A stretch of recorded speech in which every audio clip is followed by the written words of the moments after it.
Check bounce ಪ್ರಕರಣಗಳ ನಡೀತಾ ಇದೆ. 130(10) ಆ್ಯಕ್ಟ್ ನಡೀತೀವಿ ನಾವು, ಆ್ಯಕ್ಚುವಲ್ ಇನ್ಸ್ಟ್ರೂಮೆಂಟ್ ಆಗಿ ನಡೀತಾ ಇದೆ. ಆ ಒಂದು ಪ್ರಕರಣಗಳಿಗೆ ನೀವು ಕೋರ್ಟ್ ಫೀಯನ್ನು ಫಿಕ್ಸ್ ಮಾಡಿ.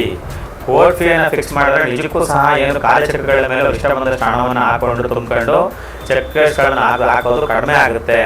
ಆಗ ನಿಜಕ್ಕೂ ಸಹ ಸಾಲ ಪಡ್ಕೊಂಡಿರ್ತಕ್ಕಂಥವ್ರು ನಿಟ್ಟುಸಿರು ಬಿಡ್ತಕ್ಕಂಥದ್ದು ಆಗುತ್ತೆ. ಆಗ ಕೋರ್ಟ್ ಫೀ ಕಟ್ಟಬೇಕಾಗುತ್ತೆ ಅನ್ನೋ ಬೈಕೋಸ್ಕರವಾಗಿ ಅವ್ರು ಕೊಟ್ಟಂಥ ಅಮೌಂಟನ್ನು ಅವ್ರು ನಮೂದು ಮಾಡಿ ಫಿಲ್ ಮಾಡಿ ಚೆಕ್ನ ಪ್ರೆಸೆಂಟ್ ಮಾಡ್ತಕ್ಕಂಥದ್ದೆಲ್ಲ ಮಾಡ್ತಾರೆ. ಹಾಗಾಗಿ ಸರ್ಕಾರ ಇದ್ರ ಬಗ್ಗೆ ಗಮನ ಹರಿಸ್ಕೋಬೋದು. ನಾನು ಮನವಿಗಳನ್ನು ಸಲ್ಲಿಸಿದೆ ಹಿಂದೆ, ಆದರೆ ಮನವಿಗೆ ಆದರೆ ಸರ್ಕಾರ ಇದುವರೆಗೂ ಸ್ಪಂದನೆ ಮಾಡ್ತಕ್ಕಂಥದ್ದು ಆಗಿಲ್ಲ. ಮುಂದಿನ ದಿನಗಳಲ್ಲೂ ನಾನು ಇಷ್ಟೇ ಹೇಳ್ತಕ್ಕಂಥದ್ದು, ಯಾವುದೇ ಒಂದು ಚೆಕ್ ಬೌನ್ಸ್ ಪ್ರಕರಣಗಳಿಗೆ ಸಂಬಂಧಪಟ್ಟ ಹಾಗೆ ಸರ್ಕಾರ ಈ ಕೂಡಲೇ ಎಲ್ಲ ವಿವರಗಳನ್ನು ಪಡೆಯಿರಿ, ಮಾಹಿತಿಗಳನ್ನು ಕಲೆ ಹಾಕಿ, ಸ್ಥಳೀಯವಾಗಿ ನೀವೆಲ್ಲರೂ ಸಹ ಒಂದಷ್ಟು ಟೂರ್ಗಳನ್ನು ಮಾಡಿ, ಸಭೆಗಳನ್ನು ಮಾಡಿ, ಎಲ್ಲ ಜನಾಭಿಪ್ರಾಯಗಳನ್ನು ಕೇಳಿ ಆಮೇಲೆ ನೀವು ಚೆಕ್ ಬೌನ್ಸ್ ಪ್ರಕರಣಗಳಿಗೆ ಕೋರ್ಟ್ ಫೀನ ಫಿಕ್ಸ್ ಮಾಡೋದು ಸೂಕ್ತ ಅಂತೇಳಿ ನನ್ನ ಭಾವನೆ. ಅದನ್ನು ಸರ್ಕಾರ ಮೊದಲು ಮಾಡಲಿ ಅಂತೇಳಿ ಅವರಿಗೆ ಸರ್ಕಾರಕ್ಕೆ ನನ್ನ ಮನವಿಯನ್ನು ಸಲ್ಲಿಸ್ತೇನೆ.